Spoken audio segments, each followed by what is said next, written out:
Good morning. Political science के सभी students का एक बार पुनः हमारे महाविद्यालय श्रीमती मौरी देवी तापड़िया कन्या महाविद्यालय के इस यूट्यूब चैनल पर आपका हार्दिक अभिनंदन एवं बहुत बहुत स्वागत करता हूं। अब भी अगर किसी भी स्टूडेंट ने हमारे महाविद्यालय के इस यूट्यूब चैनल को सब्सक्राइब नहीं किया तो सब्सक्राइब कर लो, ताकि यहाँ पर जो रोज़ ऑनलाइन क्लासें होती है उनकी आपको अपडेट मिलती रहे और आप अपनी यूनिवर्सिटी एग्ज़ाम है इसकी जो प्रिपरेशन है इसको अनवरत जारी रख सके। हम जो BA अपनी फाइनल ईयर की जो क्लास है पॉलिटिकल साइंस की अंतर्राष्ट्रीय संबंध इंटरनेशनल रिलेशन, ये अपना सेकंड पेपर है। इसमें हम पढ़ रहे थे, पिछले पेपर में हम राष्ट्रीय शक्ति का अर्थ पढ़ा था। आज हम राष्ट्रीय शक्ति के जो तत्व है, एलिमेंट्स कौन कौन से होते हैं उसके बारे में चर्चा करेंगे। अब राष्ट्रीय शक्ति है, इसके तत्व है, सबसे पहले हम भूगोल। कोई भी राष्ट्रीय शक्ति है, कोई भी देश शक्तिशाली है, इसका निर्धारण करने में सबसे प्रमुख जो तत्व है कौन सा? भूगोल है। सबसे अधिक स्थायी तत्व किसको माना गया है? भूगोल को माना गया है। भूगोल में उस देश का क्षेत्रफल, उस राज्य की जलवायु, उसकी स्थलाकृति और उसकी अवस्थिति, ये प्रमुख तत्व आते हैं। अब राष्ट्रीय शक्ति के तत्व है एलिमेंट्स ऑफ नेशनल पावर। राष्ट्रीय शक्ति मूल रूप से सैनिक शक्ति है। राष्ट्रीय शक्ति है वो मूल रूप से क्या होती है? सैनिक शक्ति होती है। राष्ट्रीय शक्ति मूल रूप से हम कहें तो वो राष्ट्र, उसकी शक्ति है वो सैनिक शक्ति के ऊपर निर्भर करती है। तो राष्ट्रीय शक्ति मूल रूप से सैनिक शक्ति है, किंतु इस शक्ति की रचना में अनेक तत्व कार्य करते हैं, इसलिए वे भी शक्ति के घटक कहे जा सकते हैं। और जो तत्व है जो राष्ट्र की शक्ति को प्रभावित करते हैं वो भी क्या कहे जाते हैं? उसके घटक कहे जा सकते हैं।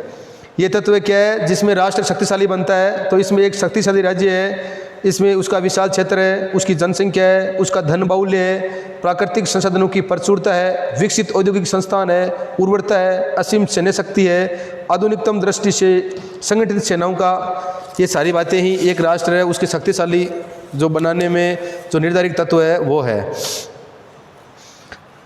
ब्राज़ील आकार में बहुत बड़ा है, यथार्थ में उसका आकार संयुक्त राज्य अमेरिका से भी बड़ा है। पाकिस्तान और बांग्लादेश के पास भी बहुत बड़ी जनसंख्या है। बेल्जियम औद्योगिक दृष्टि से बहुत विकसित है और स्विट्जरलैंड के पास आधुनिक सेना है, परंतु उपयुक्त किसी भी राष्ट्र को शक्तिशाली नहीं कहा जा सकता। विशाल क्षेत्र और जनसंख्या होते हुए भी सन 1940 तक चीन अब कमजोर राष्ट्र था। आज चीन विश्व का क्या बन गया है? प्रमुख राष्ट्र बन गया है। तो चीन के क्षेत्रफल, जनसंख्या तथा औद्योगिक शक्ति में भी कोई व्यापक बुनियादी परिवर्तन नहीं हुआ है, फिर भी चीन शक्तिहीन राष्ट्र से शक्तिशाली राष्ट्र बन गया है, क्योंकि साम्यवादी शासन में इन संसाधनों का प्रयोग क्या कर दिया है? इन संसाधनों के प्रयोग का लक्ष्य बदल दिया है। और केवल संसाधनों का होना मात्र शक्ति नहीं है, वरन उनका इस प्रकार से उपयोग करना भी जो दूसरे राज्यों को प्रभावित कर सके, यही क्या है? शक्ति है। पामर और पर्किंस है, पामर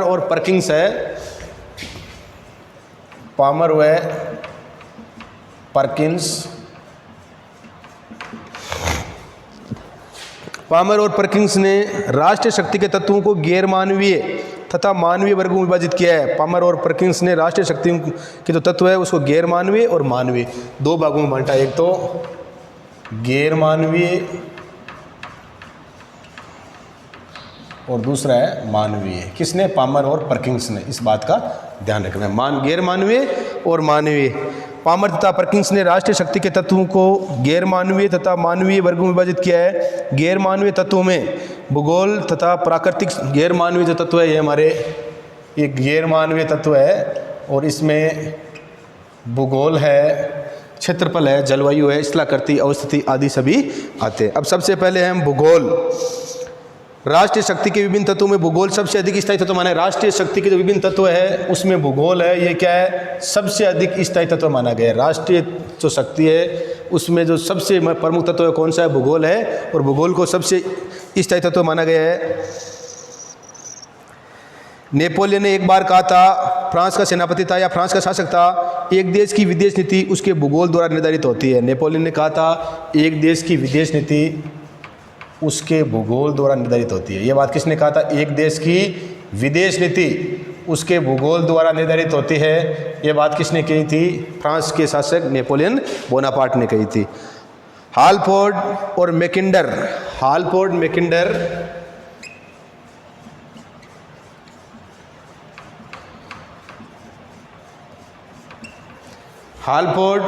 ने कहा है इतिहास की भौगोलिक दूरी। उन्होंने कहा कि विश्व राजनीति में भूगोल का प्रमुख प्रभाव है, और आज जो सारा विश्व है वो भौगोलिक दृष्टि से इतना सीमित हो उठा है कि भूखंड में सामाजिक राजनीतिक परिवर्तन किसी भौगोलिक शून्य में विलीन न होकर सारे भूमंडल को क्या करते हैं? प्रभावित करते हैं। अब हम इसकी सबसे पहले जो क्षेत्र है, इसका क्षेत्रफल, किसी भी देश है इसका क्षेत्रफल बहुत महत्वपूर्ण स्थान रखता है। राष्ट्रीय भूमि का आकार स्वयं में एक क्या है, शक्ति का तत्व है। राष्ट्रीय भूमि का आकार स्वयं में एक शक्ति का तत्व है।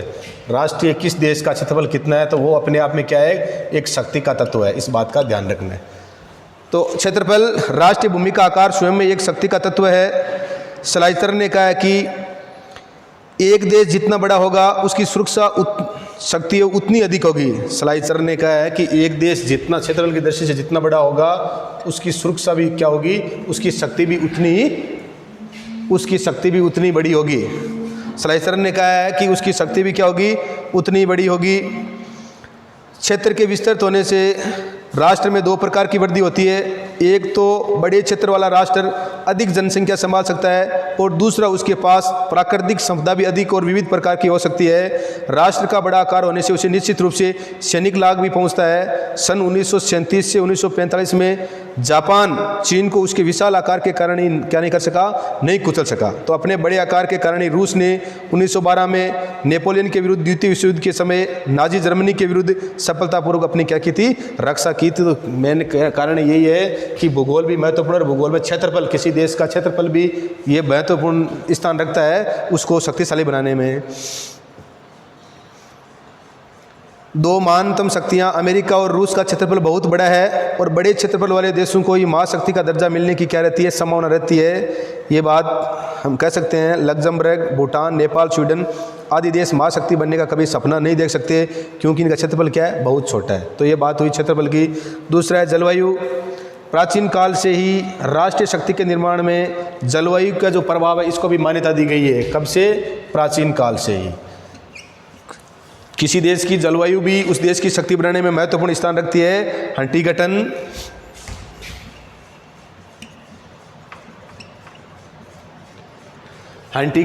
प्रमुख एक विचारक है, इसने बोला है जहाँ भी सभ्यता उत्कृष्ट है, एक विशिष्ट प्रकार का मौसम व्याप्त है, उसी प्रकार का मौसम उन स्थलों पर व्याप्त रहा जान पड़ता है जहाँ महान सभ्यताएं उठी थी। इसलिए जलवायु भी किसी देश को ताकतवर बनाने में क्या रखता है, महत्वपूर्ण स्थान रखता है। और अंतर्राष्ट्रीय राजनीति पर लागू करते हुए हंटिंगटन ने कहा है कि विश्व के बड़े राष्ट्रों का विस्तार बहुत हद तक मौसमी परिस्थितियों द्वारा भी क्या होता है, तय होता है। तो जलवायु अत्यंत प्रभावक भौगोलिक तत्व है जिसका देश के उत्पादन, सार्वजनिक स्वास्थ्य और चरित्र पर व्यापक प्रभाव पड़ता है। भूगोल मूलक राजनीति के विद्वानों की तो यहाँ तक की मान्यता है कि कोई भी राष्ट्र महाशक्ति बनने की आशंका केवल उस समय तक कर सकता है जबकि उसकी जलवायु क्या हो, समशीतोष्ण हो।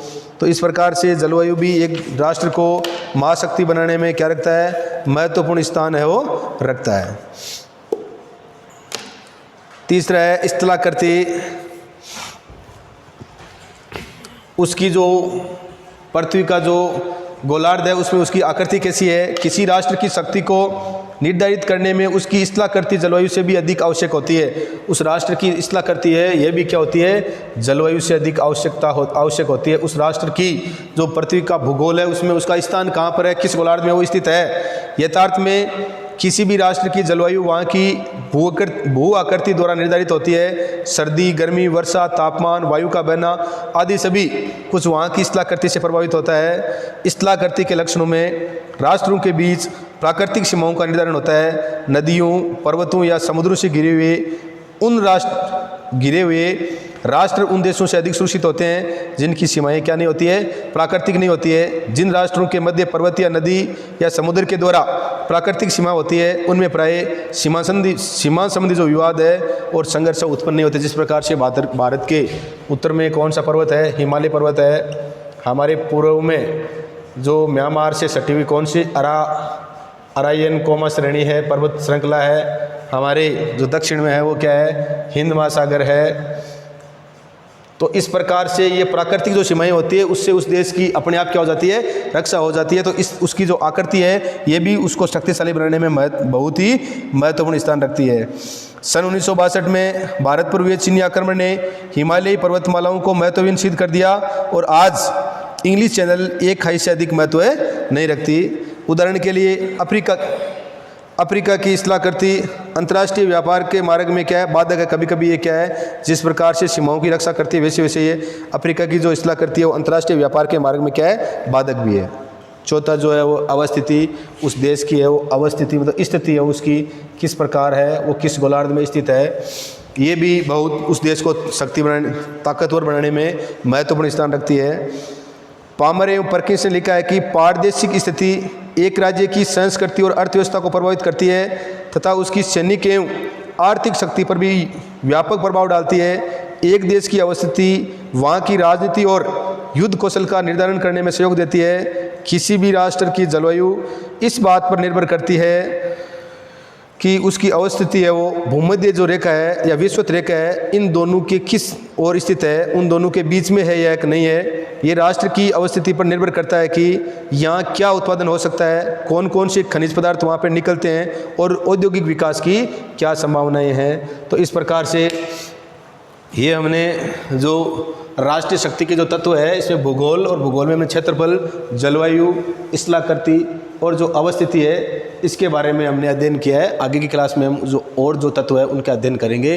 वीडियो को लाइक, शेयर और सब्सक्राइब कर देना। जय हिंद, जय भारत।